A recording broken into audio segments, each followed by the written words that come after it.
مینا ایک خوبصورت اور رحم دل لڑکی تھی۔ اس کی جانوروں کے ساتھ بہت دوستی تھی، اس لیے اس نے جنگل میں ایک چھوٹا سا آشیانہ بنا رکھا تھا جس میں وہ اور اس کے ماں باپ رہتے تھے۔ وہاں اس نے بہت سے جانور بھی پال رکھے تھے۔ وہ اپنا زیادہ تر وقت ان کے کھانے پینے اور ان کے ساتھ کھیل کود میں گزارتی تھی۔ جنگل کے ساتھ ہی ایک تالاب بھی تھا جس کا پانی مینا اور اس کے گھر والے پینے اور کھانے کے لیے استعمال کرتے تھے۔ وہ اپنے اس چھوٹے سی دنیا میں بہت خوش تھی کہ اچانک اس کے پیاری سی دنیا کو کسی کی نظر لگ گئی۔ ہوا یوں کہ ایک روز اس ریاست کا بادشاہ وہاں اپنے ساتھیوں کے ساتھ شکار کھیلنے آ ٹپکا۔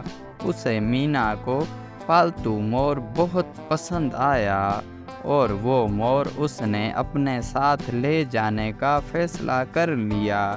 مینا روتی رہی، چلاتی رہی، لیکن بادشاہ نے اس کی ایک نہ سنی اور اس مور کو اپنے ساتھ محل لے آیا۔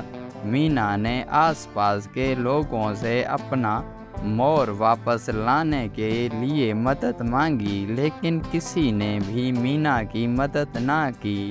کوئی اور راستہ نہ پا کر آخرکار مینا نے اپنی مدد آپ کرنے کا فیصلہ کیا اور اپنے تمام جانوروں اور تالاب کو ساتھ لے کر وہ بادشاہ کے محل کی طرف چل پڑی۔ وہاں پہنچ کر اس نے بادشاہ کو اپنے آنے کا مقصد بتایا تو بادشاہ کو بہت غصہ آیا۔ اس نے مینا اور اس کے تمام دوستوں کو جیل میں قید کر دیا اور پھر اپنے سپاہیوں کو حکم دیا کہ ان سب پر موٹے موٹے چوہے چھوڑ دیے جائیں۔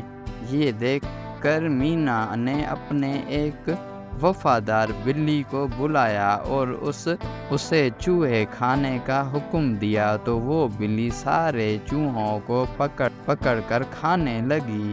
اگلی صبح بادشاہ نے مینا اور اس کے ساتھیوں کو صحیح سلامت دیکھا تو ان سپاہیوں کو حکم دیا کہ ان سب پر ہاتھی چھوڑ دیے جائیں، مگر مینا نے اپنی خاص چونٹی کی مدد حاصل کی جس نے ہاتھی کو سونڈ میں گھس کر اسے مار ڈالا۔ اگلی صبح بادشاہ نے اپنے سپاہیوں کو حکم دیا کہ اس لڑکی مینا کو میرے پلنگ کے ساتھ باندھ دو اور کھانا پینا مت دو، اچھا ہے کہ یہ بھوک ہی مر جائے۔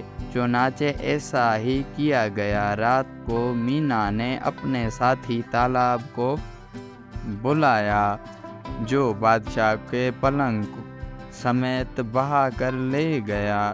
یہ دیکھ کر بادشاہ خوف سے چلانے لگا اور اس نے فوری طور پر مور کو آزاد کرنے کا حکم دیا۔